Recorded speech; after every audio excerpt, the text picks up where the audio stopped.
Hello guys, welcome back. In this lecture, we are going to see what is the difference between git clone and git pull.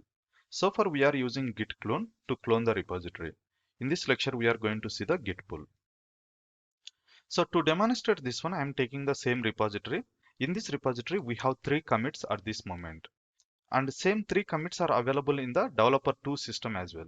I just executed git log command and you can see 3 commits are there and these commits are updated in our remote repository.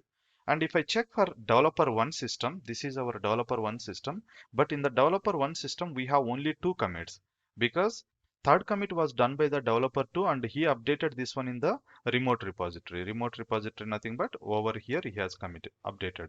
Now I would like to get these updates to my developer1 system. For that we need to execute a command called git pull. Okay, so git pull I need to execute. Now what is the difference between git pull and git clone?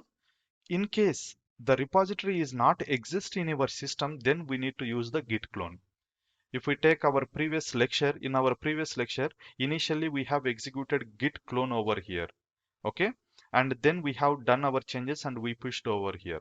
And even as a developer too also, initially he has used git clone command. Why? Because the repository itself is not exist in the local system. In case if it is not exist in the local system, then we need to go with the git clone.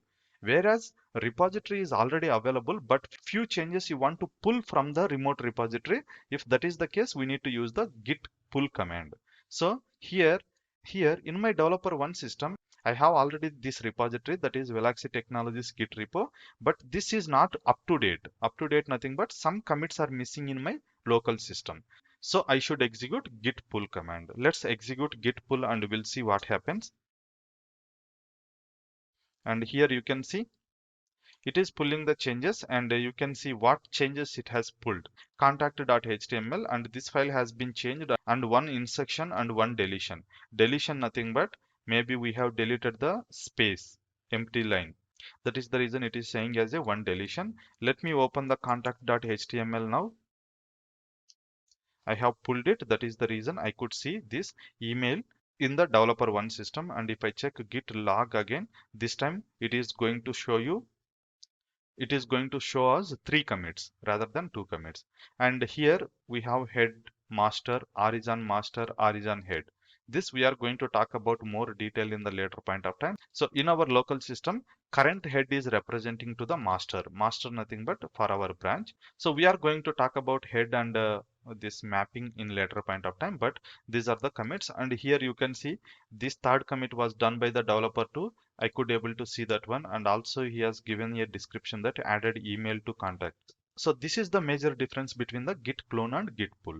I'm repeating once again, we are going to use git clone command if we want to clone the repository from the GitHub first time. Nothing but in your local system, the repository is not there and you are cloning it. Git pull we are going to use in case repository is already there, but you want to check out whether your local repository and remote repository are at the same page or not. Nothing but whatever commits we have on the remote repository, same commits are there in the local repository or not. For that purpose, we are going to do the git pull. Now let's think in another way. Assume that developer 2 is not pulled latest code from GitHub, but he has done his own changes and he is trying to push it. What happens? That we are going to see in the next lecture. Okay, that's all for this lecture and see you in the next lecture.